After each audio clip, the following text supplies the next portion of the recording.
LG साहब ने एक और केस सत्येंद्र जैन जी के ऊपर इन्वेस्टिगेट करने की मंजूरी दे दी है। हास्यास्पद है आरोप। क्या कह रहे हैं एलजी साहब कि केंद्र सरकार की पीएसयू, कि केंद्र सरकार की सरकारी कंपनी, कि केंद्र सरकार की पब्लिक सेक्टर अंडरटेकिंग, जिसको नवरत्न का स्टेटस मिला हुआ है, भारत इलेक्ट्रॉनिक्स लिमिटेड, इसने सत्येंद्र जैन जी को, जो दिल्ली सरकार में मिनिस्टर रहे, उनको रिश्वत दी। ये केस क्या था? देखिए, दिल्ली में एलजी का काम है क्राइम पर कंट्रोल, नियंत्रण पाना। उसमें एलजी एक टोटल फेलियर रहे हैं, ये किसी से नहीं छुपा।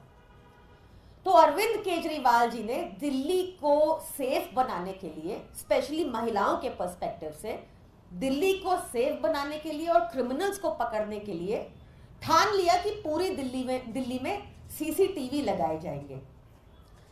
उस time PWD minister Satyendra Jain ji ने सारे स्टेक होल्डर्स को इन्वॉल्व करके, चाहे वो आरडब्ल्यूएज हो, चाहे वो ट्रेड यूनियंस हो, चाहे पुलिस हो, सबके साथ मीटिंग कर आइडेंटिफाई किए स्पॉट्स, कहाँ कहाँ सीसीटीवी लगना चाहिए। उन्होंने पूरा कॉस्ट वर्कआउट किया और पूरा ड्यू प्रोसेस फॉलो करके कैबिनेट की मंजूरी के साथ अप्रूवल के लिए एलजी साहब को सीसीटीवी के लिए भेजा था। ये अप्रूवल आप सबको याद होगा। 2018 में अरविंद केजरीवाल जी को, मनीष सिसोदिया जी को, सत्येंद्र जैन जी को धरने पर बैठना पड़ा था एलजी हाउस में, ताकि ये सीसीटीवी पास हो जाए, क्योंकि एलजी साहब बैठ गए थे फाइल के ऊपर। उनको तो एक ही आदेश है कि दिल्ली सरकार के काम रोको, दिल्ली वालों का काम रोको। खैर, जब फाइनली धरने के बाद अप्रूवल, मंजूरी मिल गई सीसीटीवी लगाने की दिल्ली में, तो एक प्रॉपर टेंडर प्रोसेस हुआ। उस टेंडर प्रोसेस में जो लोएस्ट बिडर था, भारत इलेक्ट्रॉनिक्स लिमिटेड, केंद्र सरकार की पीएसयू, केंद्र सरकार की नवरत्न पीएसयू, मोदी जी की सरकारी कंपनी, उसको ये टेंडर मिला। 1,40,000 कैमरा दिल्ली में लगाने का टेंडर बीईएल को मिला।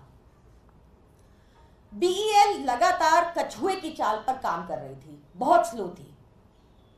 बहुत सारे नोटिसेस भेजे गए उनको ऑफिशियल तौर पर, सत्येंद्र जैन जी ने भेजे एज पीडब्ल्यूडी मिनिस्टर। बहुत बार ऑफिसर्स को सम्मन किया गया। अरविंद केजरीवाल जी ने भी इस स्लो पेस पर काम चल रहा था, उस पर भारी आपत्ति जताई और स्ट्रॉन्ग ऑब्जेक्शन लिए। इसके बाद सत्येंद्र जैन जी ने एक शो कॉज नोटिस भेजा बीईएल को कि बताओ तुम्हारे ऊपर जुर्माना क्यों नहीं लगना चाहिए। हमारे लिए ये एक बहुत टाइम बाउंड कॉन्ट्रैक्ट था, हमारे लिए एक टाइम बाउंड प्रोजेक्ट था, क्योंकि पहले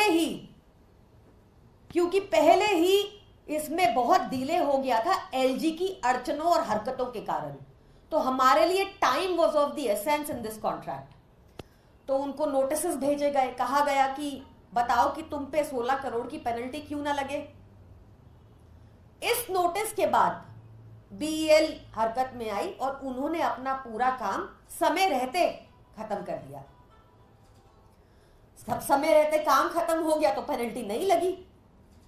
अब 6 साल, सीसीटीवी लगने के 6 साल बाद और चुनाव से 6 महीना पहले एलजी कह रहे हैं कि भारत इलेक्ट्रॉनिक लिमिटेड, एक नवरत्न कंपनी केंद्र सरकार की, एक पीएसयू, इसने सत्येंद्र जैन जी को 7 करोड़ की रिश्वत दी। ऐसी लाचार हो चुकी हैं हमारी केंद्र सरकार की कंपनियां, वो मोदी जी को नहीं बोल पाए, वो कोर्ट नहीं जा पाए और उनके ऊपर कोई इन्वेस्टिगेशन अभी तक नहीं हो रही। क्या हुई कि नहीं हुई, कहीं केंद्र सरकार ने इनिशिएट की है, इसका भी तो जवाब दें। ये जो एलजी साहब बार बार इन्वेस्टिगेशन करके हमारे नेताओं को जेल में रखना चाहते हैं, उनको इन्वेस्टिगेशन करने का इतना ही शौक है ना। अगर एलजी साहब सच्चे देशभक्त हैं तो उनको मोदी जी को आज ही चिट्ठी लिखनी चाहिए और जो अयोध्या इंफ्रास्ट्रक्चर प्रोजेक्ट में करीब 30,000 करोड़ लगा, जो अभी बहने लगा है और टूटने लगा है इसी साल, उस पर इंक्वायरी करनी चाहिए। वहां निश्चित तौर पर इनको करप्शन मिल जाएगा।